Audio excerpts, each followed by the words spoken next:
Vous avez passé un très bon week-end. On est ravis de vous retrouver en ce lundi matin qui sont bon Noël. Regardez ce beau sapin. On vous en reparle dans un instant tout de suite en images. C'est le sommaire de cette émission du lundi 9 décembre avec un dossier du jour sur l'intelligence émotionnelle, sa définition et sa maîtrise pour une vie plus joyeuse.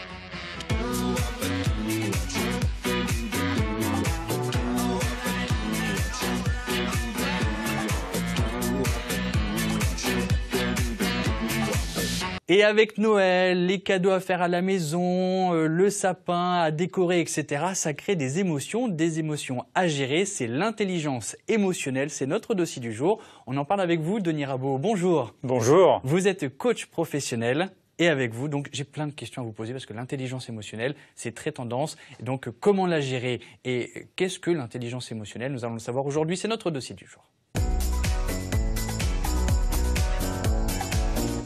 Alors d'abord, Denis, on va essayer de comprendre qui vous êtes. Donc vous êtes un coach professionnel aujourd'hui, mais vous ne l'avez pas toujours été. Vous avez même eu des postes à forte responsabilité, ce qui vous vaut une belle expérience d'ailleurs dans le management.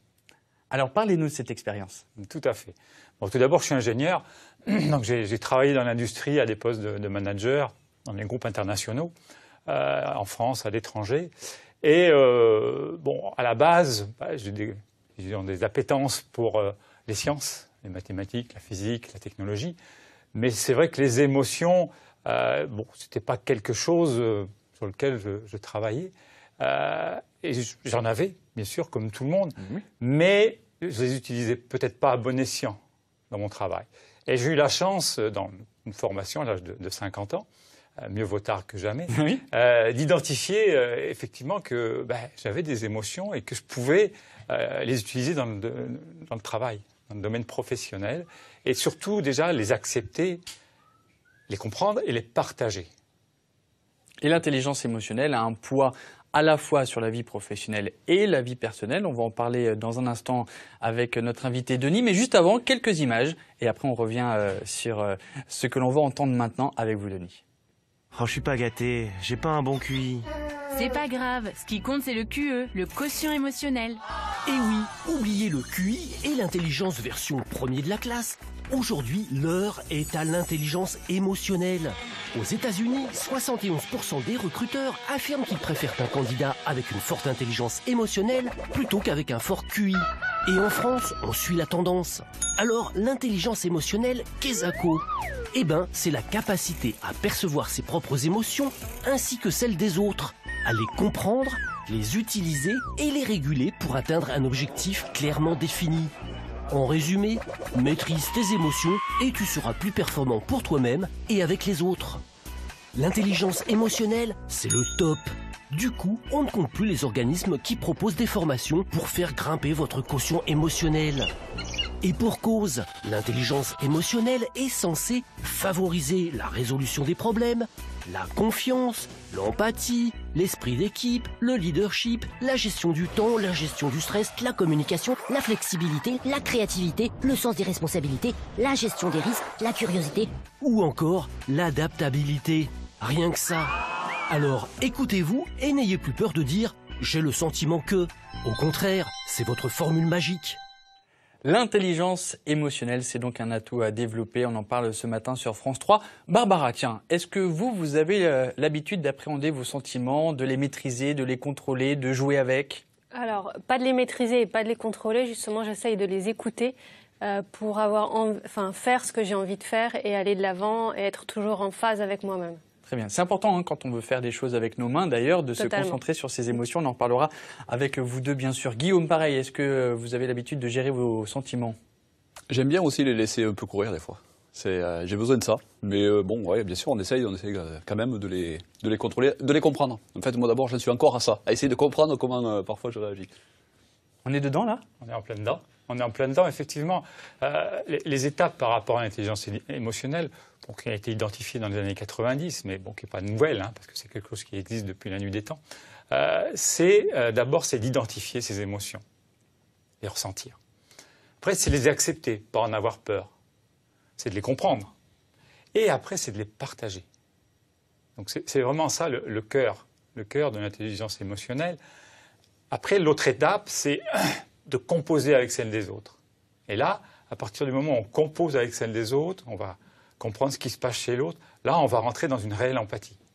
Alors moi, je veux bien, mais j'aimerais qu'on y aille par étapes, Denis, parce que gérer ses sentiments, déjà, c'est une première grande partie dans l'intelligence émotionnelle avant de gérer les sentiments des autres. Que faire de ma colère, de ma frustration, de mon envie? Elle est là. Donc, ce sentiment, donc cette colère, par exemple. Tiens, on parle de la colère. Qu'est-ce que j'en fais? Comment je la travaille? Qu'est-ce que je peux en faire de cette colère? Déjà, c'est de l'accepter. Il ne faut pas en avoir peur.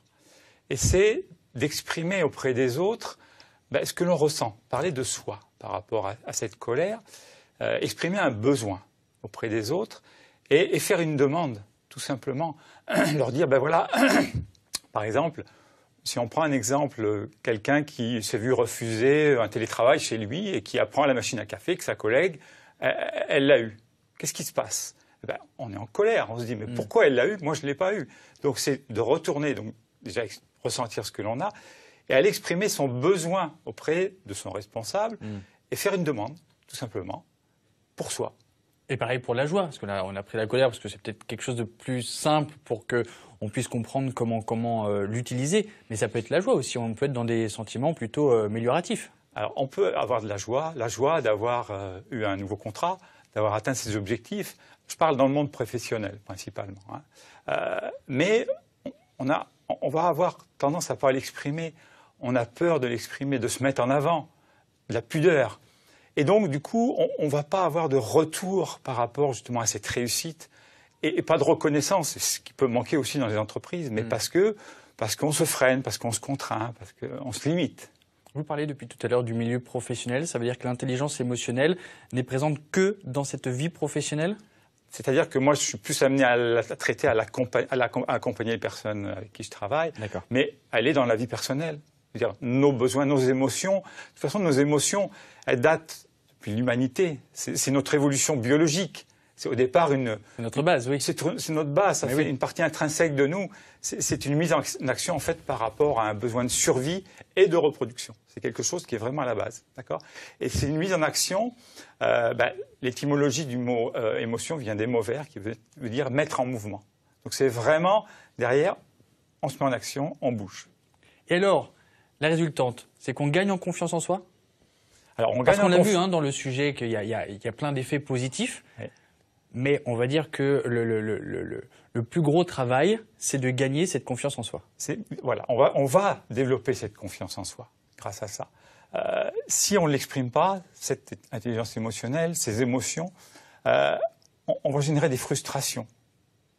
On va avoir un travail de sape à l'intérieur. On va générer on peut avoir jusqu'à des maladies parce qu'on va garder ça à l'intérieur et ça va aller dans notre corps. Ouais, c'est ça. Partout. Ça peut se traduire dans le ventre, dans la gorge, dans les poumons, dans les cervicales, dans le dos, partout. Des effets physiques. Les réactions physiques sont automatiques. Ouais. C'est clair et net.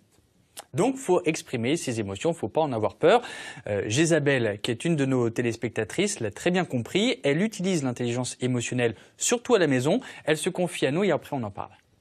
Développer mon intelligence émotionnelle m'a permis d'apaiser mes relations avec les enfants. J'ai noté aussi que ça me permettait d'être beaucoup plus authentique avec les gens qui m'entourent et surtout ça m'a permis d'oser créer ma propre activité. Comme vous, Barbara, finalement. Ouais, exactement, pour ça m'a interpellée. Ouais.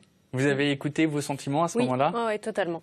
Et vous êtes lancé dans cette entreprise qu'on détaillera bien sûr dans la deuxième partie de cette émission. Ce qui est intéressant dans ce qu'on vient d'entendre dans le témoignage de Jésabelle, c'est qu'elle nous a confié avoir un meilleur relationnel avec les enfants. Évidemment, ce qui m'amène à vous poser la question sur la gestion des sentiments des autres. C'est ce que vous disiez tout à l'heure, parce que alors déjà, gérer ses propres émotions, c'est pas ce qui est le plus simple, mais en plus, gérer les autres. Comment peut-on gérer le sentiment de la personne qui est en face de nous ? Je vais rebondir sur les enfants, justement. J'ai la chance, j'ai la joie d'être grand-père, d'avoir un petit-fils de 2 ans et demi, et je l'observe. Et je peux vous dire que lui, ses émotions, eh bien, il les exprime. Il exprime ses besoins, il fait ses demandes. Alors, à sa façon, hein, il les maîtrise pas tellement, mais il les exprime, il les libère. Et donc, ce qui est important vis-à-vis des enfants, c'est quand, justement, ils sont dans des émotions fortes, c'est les amener à expliquer ce qu'ils ressentent et à leur faire mettre des mots dessus. Donc c'est de l'éducation en fait, de l'éducation à la base, et qui n'apparaît pas en France. Enfin, il y a des pays comme au Danemark par exemple, ils ont mis en place un programme de formation d'1 heure par semaine d'empathie pour tous les enfants de 6 à 16 ans. Pendant 10 ans, 1 heure par semaine, ils ont des formations sur l'empathie. Vous imaginez un peu quelle sorte d'adulte ça va être derrière? Donc ça veut dire que vous seriez pour l'apprentissage de l'intelligence émotionnelle à l'école Oui. et dans le système scolaire? Apprendre les émotions aux enfants, c'est vital. C'est vital, ça fait partie. Les émotions, c'est la vie. C'est la vie. Donc il faut les accepter, il faut les prendre en compte. Surtout dans les cours de récréation, c'est là que tout... C'est là que tout commence. Comment justement...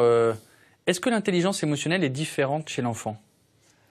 Parce que alors, nous, on est grand, on est adulte, on sait, on peut gérer, on peut retenir, on peut l'exprimer. Chez l'enfant, comme vous venez de le dire, ça sort, il n'y a pas de filtre. Ça veut dire est-ce qu'elle est différente? Elle est là, elle est pareille. À part que chez l'adulte, on doit être capable soi-même de prendre en compte ses émotions, les accepter, prendre conscience qu'elles sont là.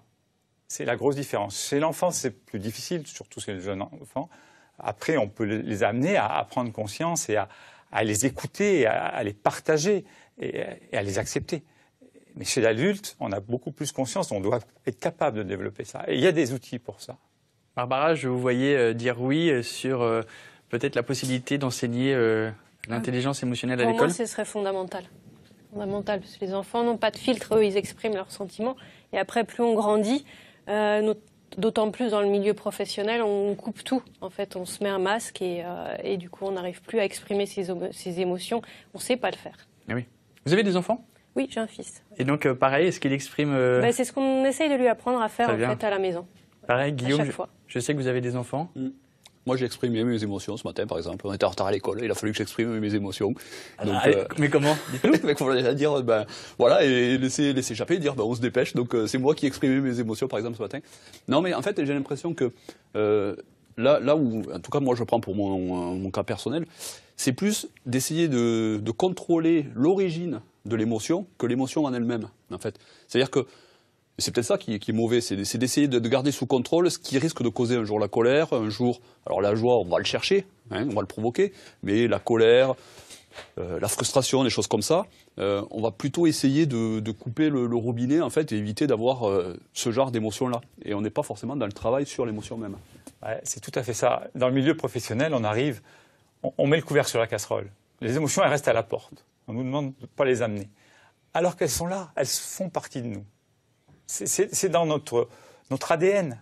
On n'a pas le choix. On a 3 cerveaux, je vais aller rapidement, mais le cerveau limbique, par rapport à la gestion des émotions, il est là, il fonctionne avec l'amygdale, pas les amygdales ici, l'amygdale là-haut, qui est la base justement des émotions, le cœur des émotions.